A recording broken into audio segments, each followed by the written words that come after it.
Morning. এই দেখো শুনো স্কুল যাওয়ার জন্য রেডি হয়ে গেছে। বাজছে এখন ঘড়িতে 6:45, আর 7:07 ট্রেনে আমাদের যেতে হবে। এই জন্যই দেখো শুনো শুনো সরে আসো, এদিকে সরে আসো।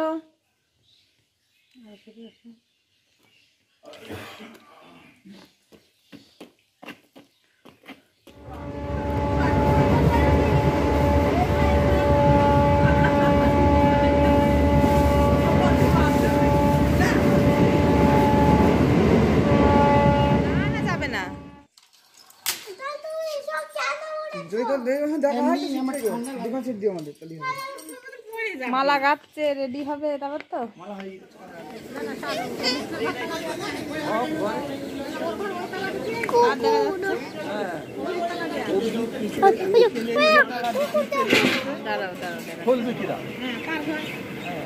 আর এই সুজিতের ঘরটা আমার কাছে থাকে।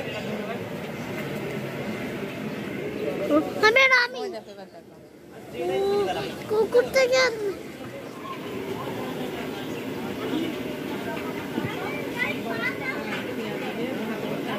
আমি যাব।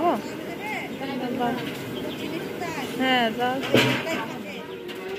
ও কি করছিস? কি করছিস?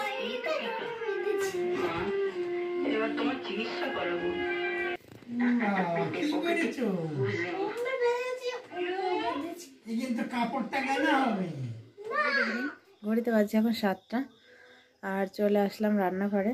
অনেকক্ষণই এসছি, রান্নাঘরে এসে একটু চা করলাম, শোনার জন্য দুধ জাল দিলাম।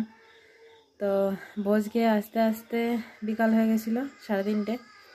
তারপর শুনুকে ঘুম পাড়িয়েছিলাম, আমি একটু শুয়েছিলাম, শুয়ে 5টা নাগাদ উঠলাম। উঠে যা কাজ টাজ থাকে সেগুলো সব করে সন্ধ্যাবেলা শুনুর জন্য দুধ জাল দিয়ে শুনুকে খাইয়েছি। তারপরে চা করেছি মায়ের আর বাবার জন্য। শুনুর বাবা গেছে 12টা ট্রেনে, ও কখন আসবে এখনও ঠিক নেই।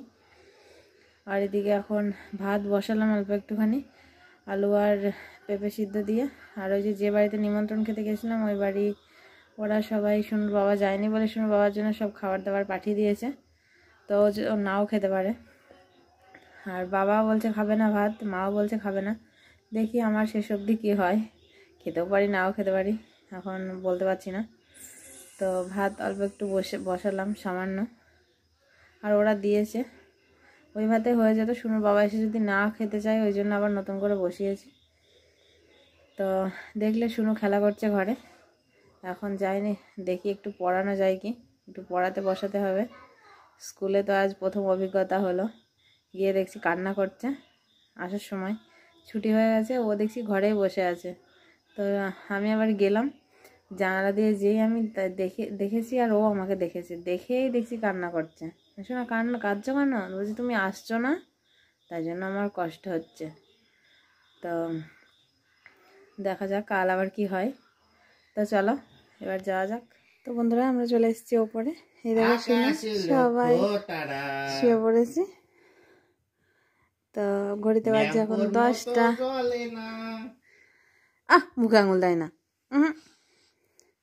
তো চলো আবার কাল ভোরবেলা উঠতে হবে শুনুকে নিয়ে স্কুল যাওয়ার জন্য। আজকের ভিডিওটাই অবধি, ভালো লাগলে অবশ্যই একটা লাইক করো। Tata, good night. হ্যাঁ করো।